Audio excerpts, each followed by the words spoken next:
Suspension really plays a big job with the overall dynamics of the vehicle. Why KW? From street use until heavy track use, till racing, they have it all. They really are the real deal. Makes the car stable.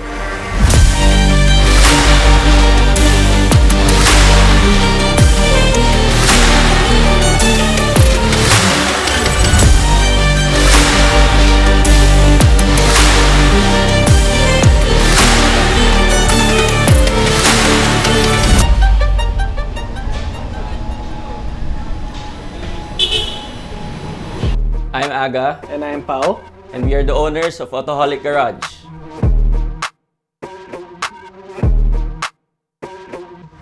Mostly we do performance cars, service of normal cars, JDMs, European cars, American cars, supercars, all cars except trucks.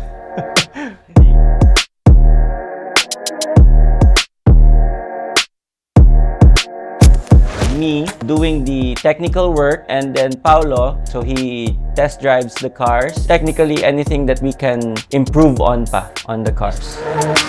Treat each car as how we do our own cars. Every detail, every cleanliness, dapat same quality sa. That's Autoholic Garage for you. For example, the brands that we use, KW. First, we have to test it on our personal cars to see if there's any difference or not. We don't do fake advertising. It's really hard to have the trust of a client. We give them what's the real deal. That's when we start to market it or recommend it to customers. The GT-R downstairs, we're installing a KW V3.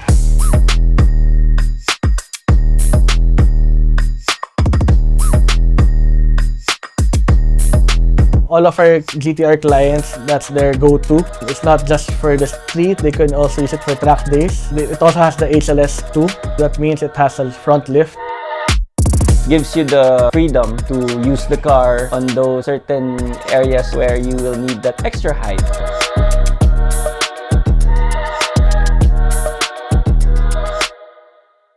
KW is very nice. It has a big margin for softness and hardness, so you really feel the difference. That's what I love about KW. It's definitely the ride and the consistency. Things get old, things break, but what we love about KW is they extend to us the 2-year warranty. We have experiences from other brands na once you buy it, you're on your own. They don't have after sales. Unlike KW, once you encounter a problem, they're just one call or text away. We don't even have to send the unit first to them. All we need to give them are the pictures. You wouldn't have to wait years or a year to get the replacement part.